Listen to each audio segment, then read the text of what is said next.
តម្លៃប្រេង Brent និង WTI កើនឡើងពី 5 ទៅ 8% នៅក្នុងវគ្គជួញដូរថ្ងៃទី 5 ខែមីនានៅពេលបិទវគ្គជួញដូរកាលពីថ្ងៃទី 5 ខែមីនា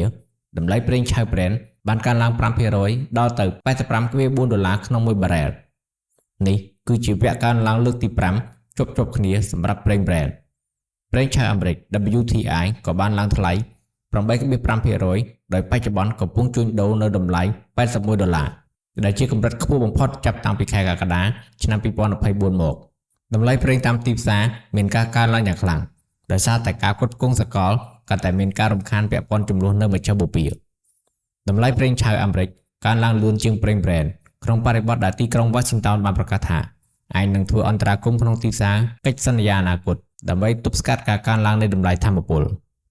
កាលពីថ្ងៃទី 5 ខែមីនាប្រធានាធិបតីអាមេរិកលោក Donald Trump បានអះអាងថា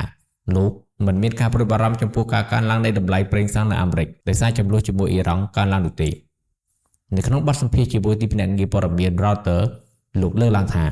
យុទ្ធនាការយោធារបស់អាមេរិកជាអាទិភាពនាពេលបច្ចុប្បន្នលោក Trump បន្ថែមថាអាមេរិកចង់ចូលរួមក្នុងការជ្រើសរើសអ្នកដឹកនាំបន្ទាប់ពីអ៊ីរ៉ង់ផងដែរអ៊ីរ៉ាក់និងកាតាបានផ្អាកសកម្មភាពផលិតប្រេងនិងឧស្ម័នមួយផ្នែកដោយសារផ្លូវដឹកជញ្ជូនតាមច្រកសមុទ្រ Hormuz ស្ទើរតែចុបគាំងទាំងស្រុងអ៊ីរ៉ាក់បានកាត់បន្ថយទិន្នផលចំនួន 1.5 លានបារ៉ែលក្នុងមួយថ្ងៃដោយសារតែខ្វះកន្លែងស្តុកទុកនៅពេលដែលគ្មានកប៉ាល់ដឹកប្រេងមកដឹកជញ្ជូនកាតាក៏បានផ្អាកការផលិតឧស្ម័នធម្មជាតិរាវផងដែរដោយសារកប៉ាល់មិនអាចធ្វើដំណើរឆ្លងកាត់ច្រកសមុទ្រ Hormuz បានកូវ៉ែតនិងអេមីរ៉ាត់អារ៉ាប់រួមអាចជាប្រទេសបន្ទាប់ដែលត្រូវកាត់បន្ថយការផ្គត់ផ្គង់នៅពេលដែលកន្លែងស្តុកទុកចាប់ផ្ដើមអស់ការវាយប្រហារទៅលើកប៉ាល់ដឹកប្រេងនៅតែបន្តកើតឡើងនៅក្នុងតំបន់ឈូងសមុទ្រកាលពីថ្ងៃទី 5 ខែមីនាកប៉ាល់ដឹកប្រេង Sonangol Namib ដែលប្រើទង់ជាតិ Bahama បានរាយការណ៍ថាទូខ្លួនកប៉ាល់ត្រូវបានខូចខាតបន្ទាប់ពីមានការផ្ទុះមួយនៅក្បែរផែ Khor al-Zoubir នៅអ៊ីរ៉ាក់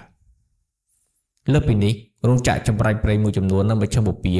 ចិននិងឥណ្ឌាបានផ្អាកសកម្មភាពចម្រាញ់ប្រេងឆៅដោយសារចំនួននៅមជ្ឈមបូព៌ាយោងតាមទិន្នន័យតាមដានកប៉ាល់របស់ Vortexa និង Kpler កប៉ាល់ដឹកប្រេងប្រហែល300គ្រឿងកំពុងជាប់គាំងនៅខាងក្នុងច្រកសមុទ្រ Hormuz